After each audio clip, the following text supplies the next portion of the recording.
ክቡራን አድማጭ ተመልካዮቻችን በሕያው እግዚአብሔር በኢየሱስ ክርስቶስ ፍቅር ሰላም ለእናንተ ይሁን። እኛ ብርሃነ ሥላሴ ኢየሱስ ክርስቶስ የትንሣኤ መልእክተኞች ነን።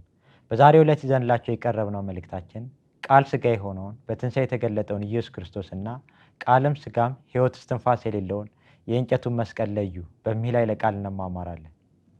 በዚህ የእግዚአብሔር ቃል ላይ ያሉትን መልእክት ልታካፍሉን እዚህ ስለቀረቡ ብርሃነ ሥላሴ ኢየሱስ ክርስቶስ የትንሣኤ መልእክተኛ በሕያው እግዚአብሔር ስም ከልብ አመሰግናለሁ።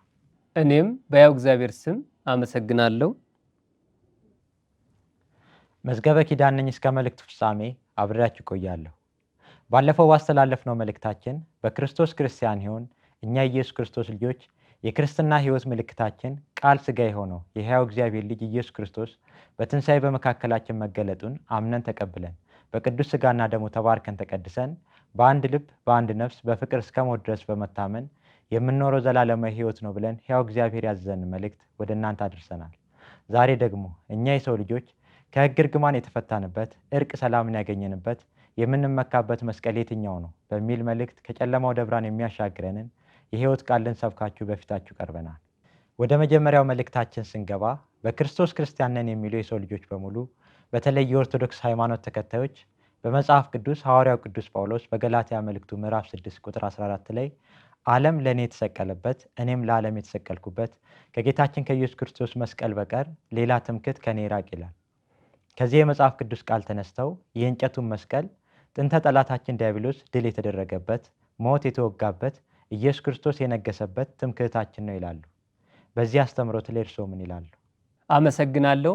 በክርስቶስ ክርስቲያን ነን የሚሉ የሰው ልጆች በተለይ የኦርቶዶክስ ሃይማኖት ተከታዮች እኛን የሰው ልጆችን በቃሉ ባሪያ በአምሳሉ የፈጠረንን እንዲሁም በሥጋው ተገልጦ የእኛን የሰው ልጆች በደል ኃጢአት ተሸክሞ በደሙ ቤዛነት ባርኮ ቀድሶ አጋንንትን አስወግዶ በትንሣኤው ሞትን ድል አድርጎ የቅድስና ሕይወት መንገድ የሆነንን ትምክህታችን ኢየሱስ ክርስቶስን ክደው የእንጨቱን መስቀል አጋንንት የተወገደበት ሞት ድል የተደረገበት ትምክህታችን ኃይላችን ነው እያሉ ያከብሩታል፣ ያመልኩታል። እንግዲህ ኦርቶዶክሳውያን የእንጨቱን መስቀልና ቃል ሥጋ የሆነውን ኢየሱስ ክርስቶስን ይለዩ። የእንጨቱ መስቀል የመንፈስ ቅዱስ ኃይል ሕይወት እስትንፋስ የሌለው ሞትን ድል አድርጎ እኛን የሰውን ልጆችን ማዳን መባረክ መቀደስ የማይችል ግዑዝ እንጨት ስለሆነ የእንጨትን መስቀል ትምክህታችን ነው ብለው ማክበር ማምለካቸው ከመቀሰፍ ከመሞት ውጭ ዘላለም ሕይወት ሊያገኙ አይችሉም። ነገር ግን ኦርቶዶክሳውያን የእንጨቱ መስቀል ሞት ድል የተደረገበት አጋንንት የተወገደበት ትምክህታችን ነው ይላሉ። ለዚህም መነሻ የሚያደርጉት የመጽሐፍ ቅዱስ ቃል ቅዱስ ጳውሎስ ወደ ገላትያን ሰዎች በላከው መልእክቱ ምዕራፍ 6 ቁጥር 14 ላይ ዓለም ለእኔ የተሰቀለበት እኔም ለዓለም የተሰቀልኩበት ከጌታችን ከመድኃኒታችን ከኢየሱስ ክርስቶስ መስቀል በቀር ሌላ ትምክህት ከኔ ይራቅ ስለሚል ነው።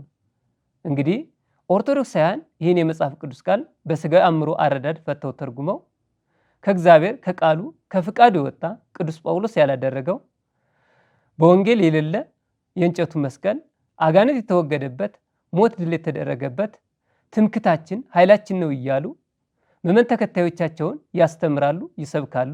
ስለዚህ ሁልጊዜ መስቀል ትምክህቴ ነው ብሎ መስቀል ነው ትምክህታችን፣ ሌላ ነገር ትምክህት የለንም። ምዕመን ተከታዮቻቸውንም የቀደሱ የባረኩ መስሏቸው በእጃቸው ጨብተው ያሳልሟቸዋል።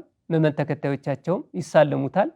ትምክህታችን ነው ብለው ክርማተብ አድርገው ባንገታቸው አስረው የእንጨቱን መስቀል እያመለኩ እስከ ዛሬ ድረስ በሕግ እርግማን ታስረው ይኖራሉ።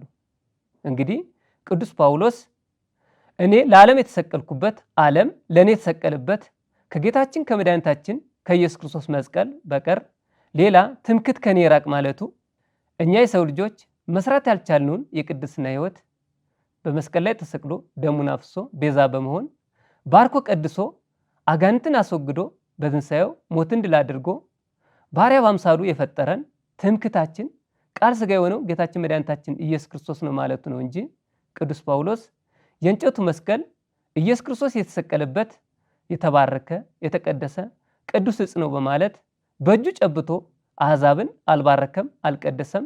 ትምክህቴ ነው ብሎ ክርማተብ አድርጎ በአንገቱ አላሰረም። ቅዱስ ጳውሎስ ከጌታችን ከመድኃኒታችን ከኢየሱስ ክርስቶስ መስቀል በቀር ሌላ ትምክህት ከኔ ይራቅ ማለቱ እኔ በእምነት የተሰጠኝ ጸጋ አልጥልም። መዳን በጌታችን በመድኃኒታችን በኢየሱስ ክርስቶስ በተደረገልን ቤዛነት ነው እንጂ የኦሪትን ሕግ በመፈጸም ከሆነ ኢየሱስ ክርስቶስ በከንቱ ሙቷል ማለቱ ነው። እንግዲህ ቅዱስ ጳውሎስ የተመካበት መስቀል የኢየሱስ ክርስቶስ የደሙ መስዋዕት ሞትና ትንሣኤ ነው እንጂ የእንጨቱ መስቀል አይደለም። እንዲሁም ቅዱስ ጳውሎስ ዓለም ለእኔ የተሰቀለበትን የኢየሱስ ክርስቶስን መስቀል እመካበታለሁ ማለቱ ቅዱስ ጳውሎስ ከአይሁዳውያን ስርዓት ከኦሪት ሕግ ወጥቶ ራሱን ክዶ ኢየሱስ ክርስቶስን አምኖ ተቀብሎ አዲስ ሰው የሆነበትን ጸጋና ሐዋርያነት ነው እንጂ የእንጨቱን መስቀል ኢየሱስ ክርስቶስ የባረከው የቀደሰው ቅዱስ ዕፅ ስለሆነ እመካበታለሁ ማለቱ አይደለም። ለዛ ነው በመጽሐፍ ቅዱስ ሮሜ ምዕራፍ 5 ቁጥር 2 ላይ ቅዱስ ጳውሎስ እኛ በኢየሱስ ክርስቶስ ክብር እንመካለን፣ ወደ ቆምንበት ወደ ልጅነት ጸጋ በእምነት መግባትን አግኝተናል ያለው። እንዲሁም ቅዱስ ጳውሎስ እኔ ለዓለም የተሰቀልኩበት በጌታዬ በመድኃኒቴ በኢየሱስ ክርስቶስ መስቀል እመካለሁ ማለቱ ቅዱስ ጳውሎስ ቃል ሥጋ የሆነውን ጌታችን መድኃኒታችን ኢየሱስ ክርስቶስን በማመን ስቅለቱን ተካፍሎ በትንሣኤው አሕዛብን ያስተማረበት የሰበከበት ብዙ መከራ ስቃይ ተካፍሎ በመንፈስ ቅዱስ ኃይል ድል ያደረገበት የክርስትና ሕይወት ነው። ለዛ ነው በመጽሐፍ ቅዱስ ገላትያ ምዕራፍ 2 ቁጥር 20 ላይ እኔ ከኢየሱስ ክርስቶስ ጋር ተሰቅያለሁ፣ አሁን እኔ ሕያው ሆኜ አልኖርም፣ ኢየሱስ ክርስቶስ ግን በእኔ ይኖራል እንዳለው ቅዱስ ጳውሎስ ለዓለም የተሰቀለበት የሚመካበት መስቀል ኢየሱስ ክርስቶስ የተሰቀለበት የእንጨቱ መስቀል ሳይሆን ከኢየሱስ ክርስቶስ ጋር በእምነት ለሕግ ሙቶ በትንሣኤው ቤተ መቅደሱ በመሆን እስከ ሞት ድረስ ታምኖ የሰራው የቅድስና ሕይወት ነው። በመጽሐፍ ቅዱስ አንደኛ ቆሮንቶስ ምዕራፍ 1 ቁጥር 23 ላይ እኛ የተሰቀለውን ኢየሱስ ክርስቶስን እንሰብካለን እንዳለው ቅዱሳን ሐዋርያት ሞትን ድል አድርጎ የተነሳው ትምክታችን ነው ብለው የሰበኩት ኢየሱስ ክርስቶስን ነው ወይስ የእንጨቱን መስቀል? ኢየሱስ ክርስቶስን። ዓለምን ድል የምናደርግበት መስቀል የኢየሱስ ክርስቶስ የደሙ መስዋዕት ነው ወይስ የተሰቀለበት የእንጨቱ መስቀል? የኢየሱስ ክርስቶስ የደሙ መስዋዕት። ኢየሱስ ክርስቶስ ሞትን ድል አድርጎ የነገሰበት ቤተ መቅደስ ቅዱሳን ሐዋርያት ናቸው ወይስ የእንጨቱ መስቀል? ቅዱሳን ሐዋርያት። እኛ የሰው ልጆች እንድንበት ዘንድ መካከለኛ የሆነው ትምክታችን ኢየሱስ ክርስቶስ ነው ወይስ የእንጨቱ መስቀል? ኢየሱስ ክርስቶስ። ከአጋንንት ያመለጥንበት ሞት ድል የተደረገበት የእንጨቱ መስቀል ነው ወይስ ቃል ሥጋ የሆነው ኢየሱስ ክርስቶስ? ቃል ሥጋ የሆነው ኢየሱስ ክርስቶስ። መጀመሪያስ የእንጨቱ መስቀል ሞትን ድል አድርጎ እኛን የሰው ልጆች ማዳን፣ መባረክ፣ መቀደስ ይችላል? አይችልም። እንግዲህ የሚመካ ቢኖር ለጽድቅ ለቅድስና በሕያው እግዚአብሔር በኢየሱስ ክርስቶስ ይመካ እንደተባለው የእኛን የሰው ልጆች በደል ኃጢአት ተሸክሞ በመስቀል ላይ ተሰቅሎ ባፈሰሰው ክቡር ደሙ ባርኮ ቀድሶ አጋንንትን አስወግዶ በትንሣኤው ሞትን ድል አድርጎ ዘላለማዊ መዳን የሰጠን ትምክታችን ቃል ሥጋ የሆነው ጌታችን መድኃኒታችን ኢየሱስ ክርስቶስ ብቻ ነው። እውነት ነው።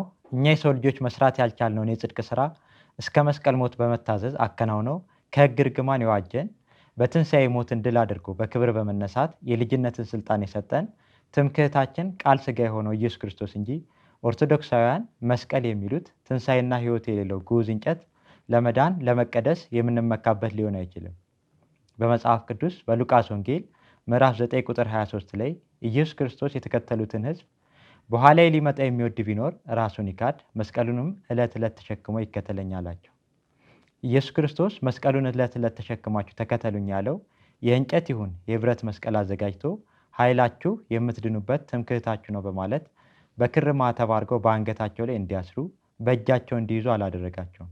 ኢየሱስ ክርስቶስ ቅዱሳን ሐዋርያትን መስቀሉን ዕለት ዕለት ተሸክማችሁ ተከተሉኝ ያለው ቃሉን ሕግና ትእዛዙን በእምነት ተቀብለው በሕይወት እንዲኖሩበት፣ በዚህም ደግሞ ስለ ቅዱስ ስሙ ስለ ወንጌሉ ቃል የሚደርስባቸውን በዚህ ዓለም መጠላት፣ ረሃቡን፣ ጥሙን፣ ስቃይን፣ ግልቱን ሁሉ በጸጋ ተቀብለው በትዕግስት በጽናት እስከ ሞት ድረስ እንዲታመኑ ነው። ነገር ግን በክርስቶስ ክርስቲያንን የሚሉ የሰው ልጆች በሙሉ በተለይ የኦርቶዶክስ ሃይማኖት ተከታዮች የተሰቀለውን ኢየሱስ ክርስቶስን ክደው እስከ እስራኤል ድረስ በመሄድ ትምክህታችን ያሉትን የእንጨቱን መስቀል ተሸክመው የተባረከ የተቀደሰ ቃል ኪዳን ያለው ነው እያሉ የእንጨቱን መስቀል እያመለኩ በኃጢአት በበደል ወድቀው ይኖራሉ። በመጽሐፍ ቅዱስ በአንደኛ ተሰሎንቄ ምዕራፍ 2 ቁጥር 19 ላይ ሐዋርያው ቅዱስ ጳውሎስ የተሰሎንቄን ሰዎች ተስፋችን ወይስ ደስታችን ወይስ የትምክህታችን አክሊል ማን ነው? በጌታችን በኢየሱስ ፊት በመገለጡ እናንተ አይደላችሁምን እንዳላቸው እኛ የኢየሱስ ክርስቶስ ልጆች የደስታችን የትምክህታችን አክሊል ቃል ሥጋ የሆነውን ኢየሱስ ክርስቶስን አምነን ተቀብለን በተሰጠን የመንፈስ ቅዱስ ኃይል አሕዛብ እህት ወንድሞቻችንን በእምነት የኢየሱስ ክርስቶስ ደቀ መዝሙር እንዲሆኑ ወንጌልን አስተምረን የምናቀርበው የእርቅ፣ የይቅር ባይነት፣ የፍቅር፣ የቸርነት መስዋዕት ነው።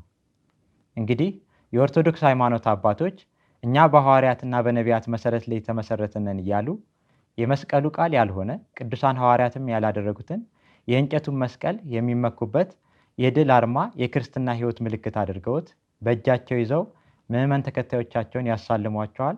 ምዕመን ተከታዮቻቸውንም ደግሞ በመተት በድግምት አፈዘዋቸው እንዳይነቁ፣ መጽሐፍ ቅዱስን እንዳያነቡ፣ እንዳይጠይቁ አድርጓቸው በልማድ የእንጨቱን መስቀል እየተሳለሙ እየተሻሹ እንጨቱንና ኢየሱስ ክርስቶስን ሳይለዩ እስከ ዛሬ ድረስ ዘላለማዊ መዳንን የክርስትናን ሕይወት ሳያገኙ ይኖራሉ። ወደ ቀጣዩ መልእክታችን ስንገባ በክርስቶስ ክርስቲያንን የሚሉ የሰው ልጆች በሙሉ በተለይ የኦርቶዶክስ ሃይማኖት አባቶች፣ ሊቃውንት፣ ካህናት፣ የወንጌል ሰባኪ መምህራን የእንጨቱን መስቀል የነፃነታችን ምልክት፣ የድነታችን አርማ፣ የቤተ ክርስቲያናችን መሰረት፣ የረሃብተኞች ማዕድ፣ የተጠሙት ጽዋ፣ እርቅ ሰላምን ያገኘንበት መታረቂያችን፣ ገነት የተከፈተበት ቅዱስ ዕፅ ነው ብለው ያስተምራሉ፣ ይሰብካሉ። የነፃነታችን ምልክት፣ የድነታችን አርማ፣ የቤተ ክርስቲያን መሰረት፣ የረሃብተኞች ማዕድ፣ የተጠሙት ጽዋ፣ ይሄ መስቀል ነው። ስለዚህ መስቀል ገነት የተከፈተበት ቁልፍ ነው ማለት ነው። በዚህ አስተምሮት ላይ እርስዎ ምን ይላሉ? እንግዲህ በክርስቶስ ክርስቲያን የሚሉ የሰው ልጆች በተለይ የኦርቶዶክስ ሃይማኖት ተከታዮች የእንጨቱን መስቀል ቃል ሥጋ ከሆነው ከጌታችን ከመድኃኒታችን ከኢየሱስ ክርስቶስ ጋር አንድ አድርገውት የእንጨቱን መስቀል እርቅ ሰላም ያገኘንበት መታረቂያችን ነው እያሉ በመስቀል ላይ ተሰቅሎ ደሙን አፍስሶ ለባረከን ለቀደሰን ለኢየሱስ ክርስቶስ ጠላቶች ሆነው እስከ ዛሬ ድረስ በሕግ እርግማን ታስረው ይኖራሉ። መጀመሪያም ለእኛ ለሰው ልጆች በደል ኃጢአት ቤዛ የሚሆን መስዋዕት አቅርቦ መባረክ መቀደስ የሚችል ኃይል ያለው መለኮት በሥጋ የተገለጠው ኢየሱስ ክርስቶስ ብቻ ነው እንጂ እንኳንስ ሕይወት እስትንፋስ የሌለው ግዑዝ የሆነው የእንጨቱ መስቀል ይቅርና ማንም ፍጥረት ለእኛ ለሰው ልጆች በደል ኃጢአት ቤዛ የሚሆን መስዋዕት አቅርቦ ከእግዚአብሔር ጋር ማስታረቅ ልጅነትን መስጠት የሚችል የለም። እንግዲህ እናስተውል። ሕዝብና አሕዛብን ያስታረቀ ሰማይና ምድርን አንድ ያደረገ የእንጨቱ መስቀል ነው ወይስ ቃል ሥጋ የሆነው ጌታችን መድኃኒታችን ኢየሱስ ክርስቶስ? ቃል ሥጋ የሆነው ጌታችን መድኃኒታችን ኢየሱስ ክርስቶስ በመስቀል ላይ አባት ሆይ የሚያደርጉትን አያውቁምና ይቅር በላቸው ብሎ ምሕረትን ይቅርታን ያደረገው የእንጨቱ መስቀል ነው ወይስ ቃል ሥጋ የሆነው ጌታችን መድኃኒታችን ኢየሱስ ክርስቶስ? ቃል ሥጋ የሆነው ጌታችን መድኃኒታችን ኢየሱስ ክርስቶስ ለዘመናት ተዘግቶ የነበረውን ገነትን በደሙ መስዋዕት ከፍቶ የገነት ቁልፋችን የሆነው ኢየሱስ ክርስቶስ ነው ወይስ የእንጨቱ መስቀል? ኢየሱስ ክርስቶስ። እኛ የሰው ልጆች እርቅን ያገኘነው መካከለኛ የሆነው አስታራቂያችን ኢየሱስ ክርስቶስ ነው ወይስ የእንጨቱ መስቀል? ኢየሱስ ክርስቶስ። ሰላምን እሰጣችኋለሁ እኔም እሰጣችሁ ሰላም ዓለም እንደሚሰጣችሁ ሰላም አይደለም ብሎ ሰላምን የሰጠን ኢየሱስ ክርስቶስ ነው ወይስ የእንጨቱ መስቀል? ኢየሱስ ክርስቶስ። ለእኛ ለሰው ልጆች ሞትን ድል አድርጎ እርቅ ሰላምን መብል መጠጥን የሰጠን የእንጨቱ መስቀል ነው ወይስ ኢየሱስ ክርስቶስ? ኢየሱስ ክርስቶስ። የእንጨቱ መስቀል የእርቅ ቃል ፍቅር ሰላምን መስጠት ሞትን ድል አድርጎ መባረክ መቀደስ የማይችል ግዑዝ እንጨት ስለሆነ ከእግዚአብሔር ጋር ማስታረቅ ልጅነትን መስጠት አይችልም። በመጽሐፍ ቅዱስ ኤፌሶን ምዕራፍ 2 ቁጥር 15 ላይ ኢየሱስ ክርስቶስ ሁለቱን ሕዝብና አሕዛብን በአንድ አካል ከራሱ ጋር ያስታርቅ ዘንድ በመካከላቸው አዲስ ሰው ፈጠረ ይላል። እንግዲህ ቃል ሥጋ የሆነው ጌታችን መድኃኒታችን ኢየሱስ ክርስቶስ የእኛን የሰውን ልጆች ነፍስና ሥጋ ሕዝብና አሕዛብን ሰማይና ምድርን ያስታርቅ ዘንድ በመካከላችን በትንሣኤ በእምነት የሚታደሰውን አዲሱን ሰው በመፍጠር ነው እንጂ በእንጨቱ መስቀል አይደለም እርቅ ሰላምን የሰጠን። ነገር ግን ኦርቶዶክሳውያን መስቀል እርቅ ያገኘንበት ነው የምንለው ኢየሱስ ክርስቶስ በእንጨት መስቀል ላይ ተሰቅሎ ደሙን አፍሶ ከራሱ ጋር ስላስታረቀን ነው ይላሉ። እንግዲህ እኛ የሰው ልጆች እርቅ ሰላምን ያገኘኑ መለኮት በሥጋው ተገልጦ በልጅነቱ በሥጋው ሰውነት በመስቀል ላይ ተሰቅሎ ባፈሰው ክቡር ደሙ ቤዛነት ነው እንጂ በተሰቀለበት የእንጨት መስቀል አይደለም እርቅ ሰላምን ያገኘኑ። በመጽሐፍ ቅዱስ ቆላሲስ ምዕራፍ 1 ከቁጥር 21 እስከ 22 እናንተ በሐሳባችሁ ጠላቶች የነበራችሁ ክፉ ሥራ በማድረግ ተለይታችሁ የነበራችሁትን ነውርና ነቀፋ የሌላችሁ ቅዱሳን አድርጎ በፊቱ ላይ ያቀርባችሁ አሁን በሥጋው ሰውነት በኩል አስታረቃችሁ ይላል። እንግዲህ ጥንተ ጠላት ዲያብሎስን በደሙ ቤዛነት አስወግዶ እርቅ ሰላምን የሰጠን በትንሣኤው ወደ ነበርንበት ክብር የመለሰን ቃል ሥጋ የሆነው ጌታችን መድኃኒታችን ኢየሱስ ክርስቶስ ብቻ ነው። እንግዲህ ኦርቶዶክሳውያን ኢየሱስ ክርስቶስ በመስቀል ላይ ተሰቅሎ ባፈሰሰው ክቡር ደሙ ተባርከው ተቀድሰው በትንሣኤ ልጅነትን ያገኙ ዘንድ ቃል ሥጋ የሆነውን በመካከላችን በትንሣኤ በሥጋ የተገለጠውን ኢየሱስ ክርስቶስን በእምነት ሊቀበሉ ይገባቸዋል። ካልተቀበሉ ግን መስቀል የሚሉትን የእንጨት ጣዖት እያመለኩ ቀሪ ዘመናቸውን በሕግ እርግማን ታስረው በበደል በኃጢአት ወድቀው ይኖራሉ። እንግዲህ የእኛን የሰው ልጆች በደል ኃጢአት ተሸክሞ በመስቀል ላይ ተሰቅሎ በተጠመቃት የደም ጥምቀት ቤዛ ሆኖ በቅዱስ ሥጋና ደሙ ባርኮና ቀድሶ ከራሱ ጋር ያስታረቀን ሰላምን የሰጠን የቤተ ክርስቲያናችን መሰረት የገነት በራችን ቃል ሥጋ የሆነው ኢየሱስ ክርስቶስ እንጂ ጥልን ማስወገድ መባረክ መቀደስ የማይቻለው ግዑዝ እንጨት የዳንበት የምንመካበት መስቀል ሊሉት አይገባም። ነገር ግን ኦርቶዶክሳውያን የእንጨቱን መስቀል ሞት ድል የተደረገበት የኢየሱስ ክርስቶስ ቅዱስ ሥጋውን የበላንበት ማዕድ ቅዱስ ደሙንም የጠጣንበት ጽዋ ነው እያሉ የእንጨቱን መስቀል የኢየሱስ ክርስቶስ ቅዱስ ሥጋና ደም መገኛ አካል አድርገውት እያመለኩት በኃጢአት በበደል ወድቀው ይኖራሉ። ለመሆኑ ኢየሱስ ክርስቶስ ቅዱስ ሥጋውን እንድንበላ ቅዱስ ደሙንም እንድንጠጣ የሰጠን በእምነት ወይስ በእንጨቱ መስቀል? በእምነት።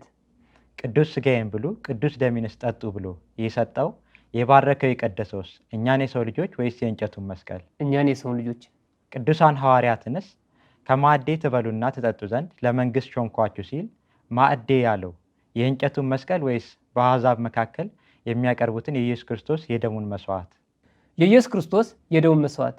ለዛ ነው በመጽሐፍ ቅዱስ ዮሐንስ ወንጌል ምዕራፍ 15 ቁጥር 16 ላይ ኢየሱስ ክርስቶስ ቅዱሳን ሐዋርያትን እኔ መረጥኳችሁ እንጂ እናንተ አልመረጣችሁኝም፣ ልትሄዱና ፍሬ ልታፈሩ ፍሬውም በእናንተ ሊኖር በመንግሥት ሾምኳችሁ እንዳለው ኢየሱስ ክርስቶስ ቅዱሳን ሐዋርያትን ከማዕዴ ትበሉ ትጠጡ ዘንድ በመንግሥት ሾምኳችሁ እንዳለው ማዕዴ ያለው ቅዱሳን ሐዋርያት በአሕዛብ መካከል የሚያቀርቡትን የፍቅር፣ የአንድነት፣ የቸርነት መስዋዕት ነው እንጂ የእንጨቱን መስቀል አይደለም።